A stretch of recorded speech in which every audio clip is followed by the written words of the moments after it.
They all laughed at Christopher Columbus when he said the world was round. They all laughed when Edison recorded sound. They all laughed at Wilbur and his brother when they said that man could fly. They told Marconi wireless was a phony. It's the same old cry. Welcome to 100 Years of Television.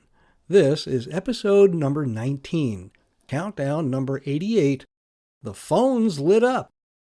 For 100 weeks that started in October 2025, this podcast is going to recall the top 100 milestones in the first 100 years of television and video.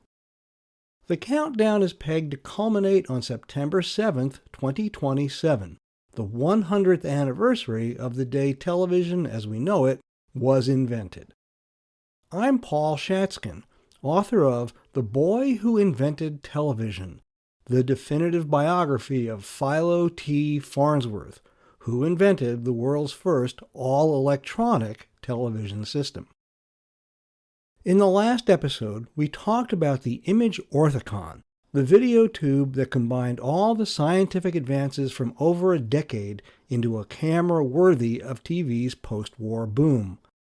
Today, we're going to start taking a closer look at the programming that all that tech sophistication enabled.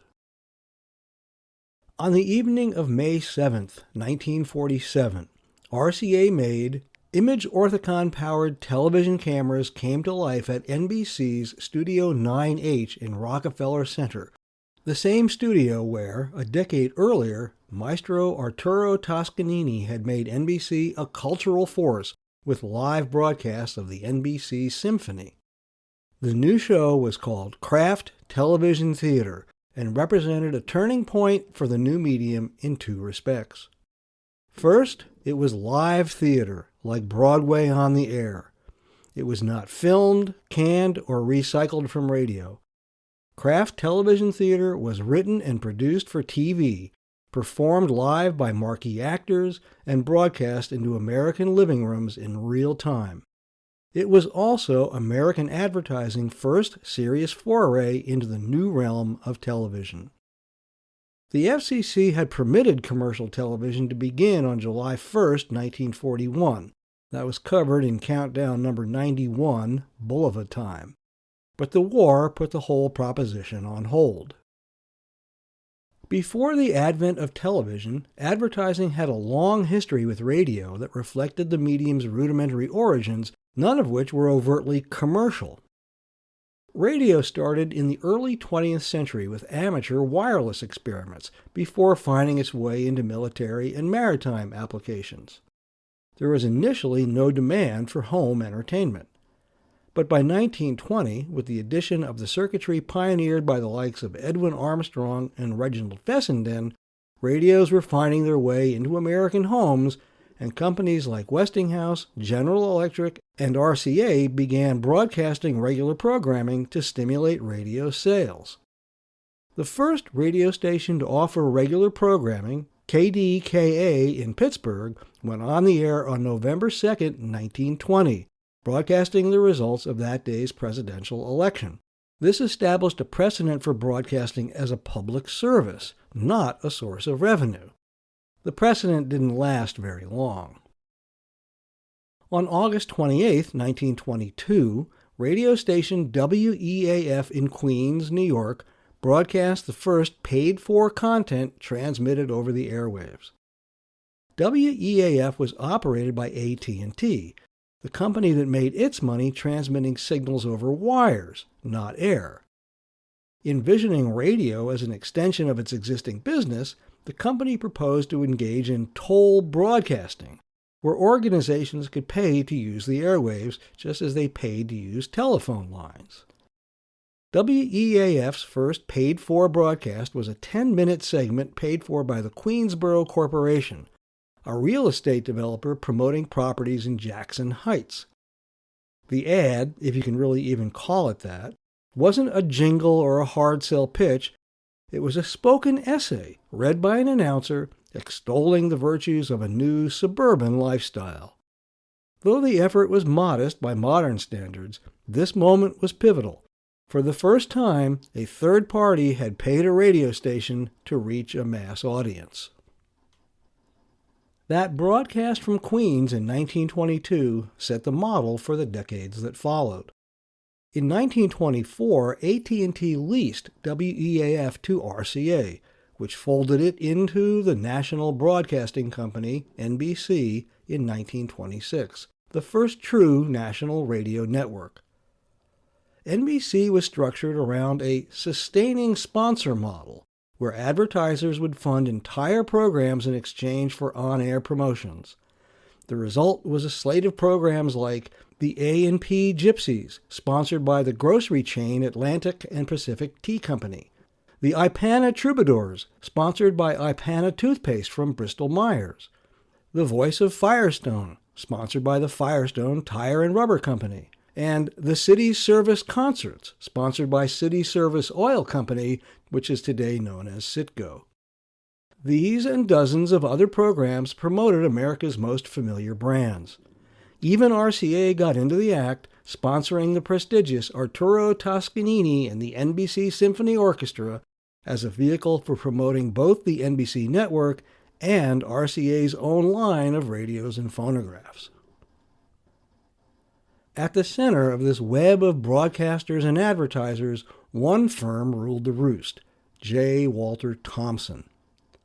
From its roots in print advertising in the 1860s, JWT became the dominant force in radio in the 1920s and 30s. JWT crafted radio programs around clients like Kraft Foods, Lever Brothers, the Ford Motor Company, General Foods, and Westinghouse, seamlessly embedding advertising into broadcast entertainment. With such single-sponsor programming, advertisers, not talent, controlled the tone, style, and even the casting of radio shows. The agency's success in radio dramas and music programs like the Kraft Music Hall and the Lux Radio Theater made JWT the go-to firm for brands looking to advertise on the air. JWT's access to all the essential talent, producers, writers, announcers, put the agency in the driver's seat for any future shifts in the industry. When television came out of the gate after the war, JWT remained cautious. Early broadcasts were clunky, production costs were high, the audiences were minuscule, and the visual demands of the new medium posed creative challenges that neither radio producers nor ad agencies were fully prepared for. But once the technology was proven and TV sets began to sell, audience surveys revealed that viewers recalled more than just the shows. They remembered the sponsors. While JWT and NBC tested several formats, Kraft's own ad team pushed JWT to mount a full-hour show, firm in their conviction that high-minded drama would appeal to viewers and elevate their brand. Keen to promote a new line of processed cheese products, the individually wrapped Kraft cheese slices, the company agreed to foot the bill for a 13-week trial starting in the spring of 1947. The debut episode of Kraft Television Theater was an adaptation of Elizabeth McFadden's 1933 Broadway play Double Door, directed by Fred Coe and Delbert Mann and featuring actors John Barragray and Eleanor Wilson. The program was narrated by Ed Herlihy, whose voice would become familiar to TV viewers over the next 30 years.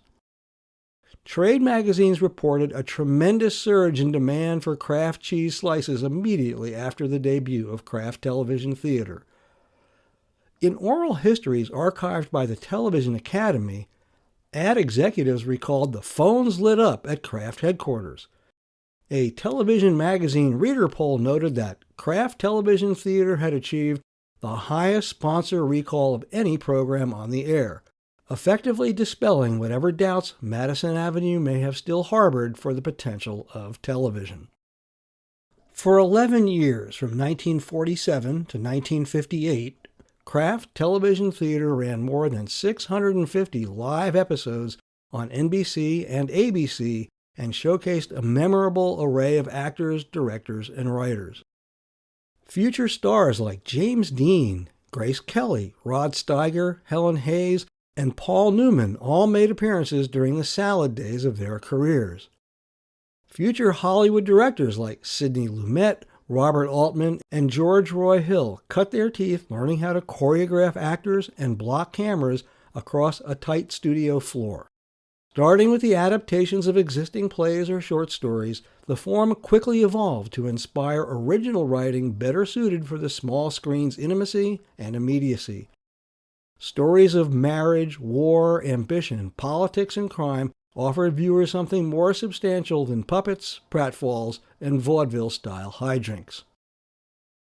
The success of Kraft Television Theater inspired what some look back on fondly as the golden age of live television.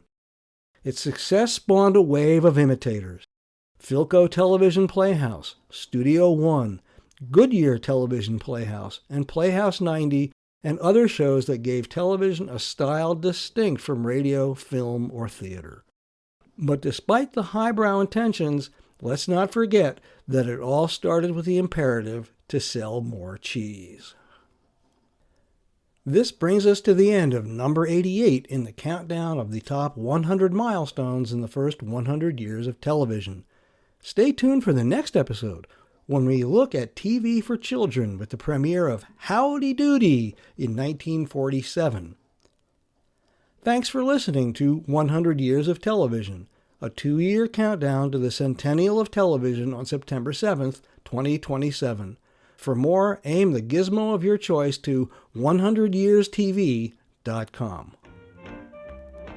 This podcast was written, recorded, edited, engineered, and uploaded by me, Paul Shatskin, and is a production of Farnovision.com. If television was invented by somebody named Farnsworth, why don't we call it Farnovision? They all said we never would be happy. They laughed at us and how.